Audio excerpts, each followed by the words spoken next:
My name is Amina Khan, and what I'm about to tell you didn't happen years ago.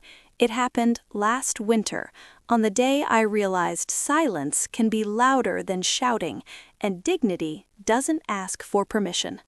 Before I continue, welcome to my channel. I share real feeling life stories here every day. If you like stories that grow quietly and hit hard at the end, please like this video and subscribe. Now, let me take you back. That evening, I was sitting in the living room, wrapped in my old beige shawl, watching a cooking show I didn't even care about. The tea beside me had gone cold, but I liked holding the cup. It made the room feel warmer. This house used to feel like mine. My husband had built it brick by brick before he passed away. Every corner carried a memory. The scratch on the coffee table, the loose tile near the window, things only the owner notices. Then the front door opened. My daughter, Sana, walked in first, eyes tired, shoulders slumped. Behind her came her husband, Alon Donald. He didn't greet me. He never did. He walked straight to the television and switched it off. The room went quiet so suddenly my ears rang. "Why are you sitting here?" he said. "This is the main living area. Go to your room, Amina. I've had a long day." I looked at him, then at my daughter. She said nothing. She didn't even look up. That silence, it landed heavier than his words. I waited. Just one sentence. "Don't talk to my mother like that." But Sana adjusted her bag strap and stared at the floor like it was more interesting than her own spine. In that moment, something inside me settled, not broke, settled. I stood up slowly. My knees protested, but I didn't rush them. I picked up my shawl, took my purse from the side table, and walked toward the door. Alon laughed softly. "Where are you going now? Drama again?" I didn't answer. I locked the door behind me from the outside. That night, I stayed at a small guest house near the old market.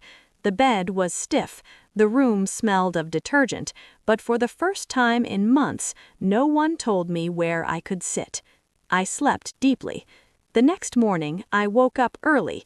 I made tea the way I liked it, strong, no sugar. I opened my purse and took out a brown envelope I'd been carrying for years. Inside were documents, the house deed, utility contracts, bank records. My name was on everything. For 5 years, Alon had lived under my roof without paying rent. He had called it temporary. Temporary has a way of becoming permanent when no one speaks. I called an old friend, Mr. Harris, a retired legal clerk. "Amina," he said, surprised, "what's wrong?"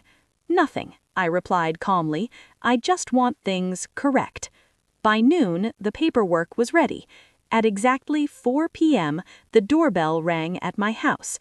Alon opened the door, irritation already on his face, until he saw a man in a neat suit holding documents.